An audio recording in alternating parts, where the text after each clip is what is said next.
कथा के अनुसार पुराने समय में एक राजा युद्ध में हार गया था। उसके सभी सैनिक मारे जा चुके थे। राजा किसी तरह अपनी जान बचाकर जंगल में भाग गया। सैनिक उसका पीछा कर रहे थे। वह बचने के लिए एक गुफा में छिप गया। सैनिक राजा को जंगल में खोजते खोजते उस गुफा तक पहुंच गए। गुफा के अंदर राजा को ढूंढा, लेकिन सैनिक उसे ढूंढ नहीं सके। बाहर आकर सैनिकों ने बड़े बड़े पत्थरों से गुफा बंद कर दी। गुफा बहुत गहरी थी। अंदर की ओर राजा छिपा हुआ था। वह काफी थक चुका था। भूख प्यास की वजह से बेहाल हो रहा था। उसके शरीर में ताकत भी नहीं बची थी। शत्रु सैनिक गुफा बंद करके वहां से चले गए तो राजा अंदर बैठा बैठा सोच रहा था कि अब तो उसका जीवन खत्म हो गया।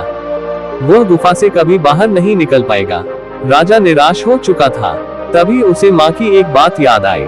उसकी माँ कहती थी कि कुछ तो कर, यूं ही मत मर। ये बात याद आते ही राजा में फिर से ऊर्जा आ गई। उसने सोचा कि कोशिश किए बिना हार नहीं मानना चाहिए। राजा गुफा के द्वार से पत्थरों को हटाने का काम शुरू कर दिया। कड़ी मेहनत के बाद राजा ने बड़े बड़े पत्थर खिसका दिए।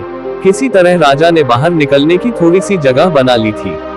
राजा गुफा से बाहर निकला और अपने मित्र राजा के पास पहुंच गया। मित्र राजाओं की मदद से उसने शत्रुओं को पराजित कर दिया और अपना राज्य वापस प्राप्त कर लिया। इस कथा की सीख यही है कि हमें सफलता मिलने तक हार नहीं मानना चाहिए। जिस पल हम हार मान लेते हैं, उसी समय असफल हो जाते हैं।